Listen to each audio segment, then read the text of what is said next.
The Honourable Parwinder Kaur.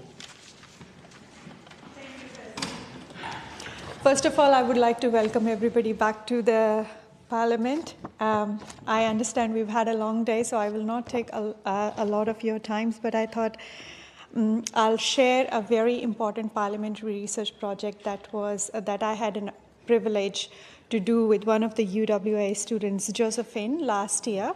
This was my first parliamentary research project, and I have been always fascinated by how much science and tech we have right here in Western Australia.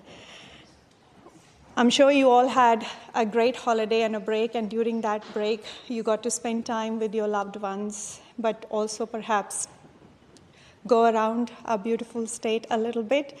Whether you went to Albany and you spent some time on the whaling station, or you went up to the wheat belt regions, some amazing crop science, resilient agriculture on display in there, or you've had an opportunity to go and sit by the Pink Lake, where you might have wondered that how these saline deposits have occurred in here.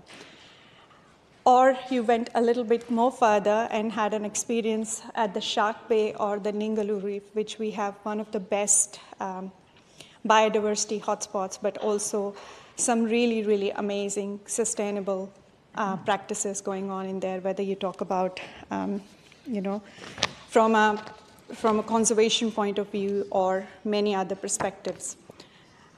But not just that, if you've just gone for a walk in Kings Park, and I'm not sure how many of you ever wondered that how on earth the poorest soils on the planet, yet we are a biodiversity hotspot, yet we have 80% of the flora and fauna, which doesn't happen anywhere else in the world, but right here in our backyards.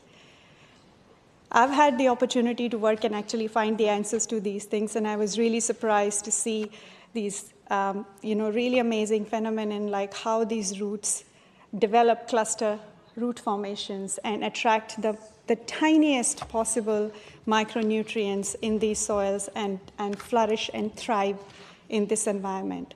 So why I'm sharing with all of you all this is because this is some really fascinating science that is all around us, under our feet, and also in some of the clearest skies that we've got in our state. And that is the reason probably we are building one of the biggest telescopes that the humankind has ever had an ambition for, which is the Murchison Square Kilometre Array. We looked at all of these things as part of the diversified WA strategy and looked at that while tourism is already $18.3 billion industry, we have yet not included this as a mainstream avenue, a science tourism avenue. And this report, which I would also like to seek leave, President, to table for all the members, if that is an option. Although it could be, they can all find it in the parliamentary research projects. I think that is available through the library as well. Might be better so, Member, you're seeking leave to table that document? Yes, President, I would like to seek leave to table the document, please. The member seeks leave. Is leave granted? That document is tabled. Leave is granted. That document is tabled. And just to note, all research projects are available in the library. Thank you, President.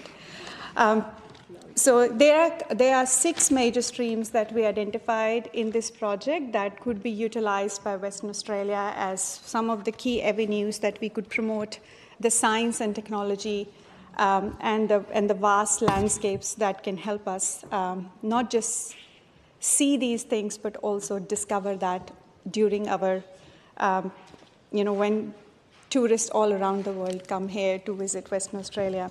And I would like to just quickly take you guys through those 6 pillars that we identified as part of this project.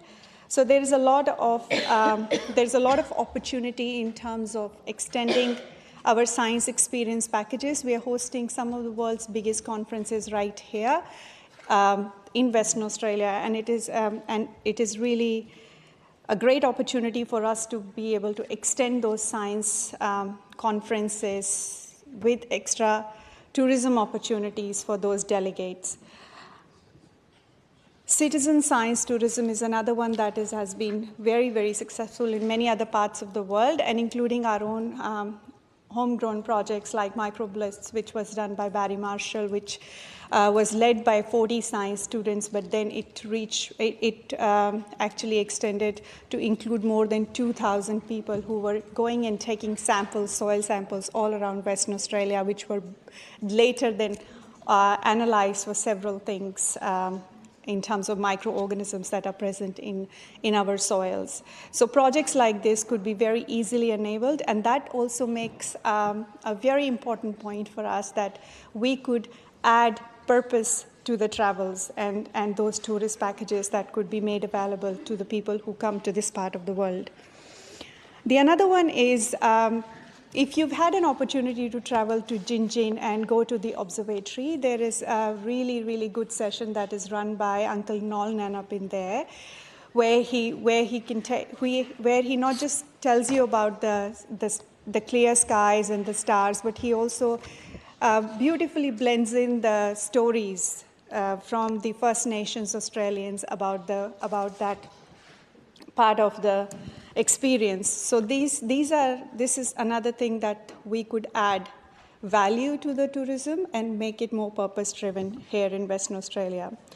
The other one is regional science infrastructure activation that could also be achieved using this science tourism as one of the key pillars, which can create controlled high-value visitor access where appropriate.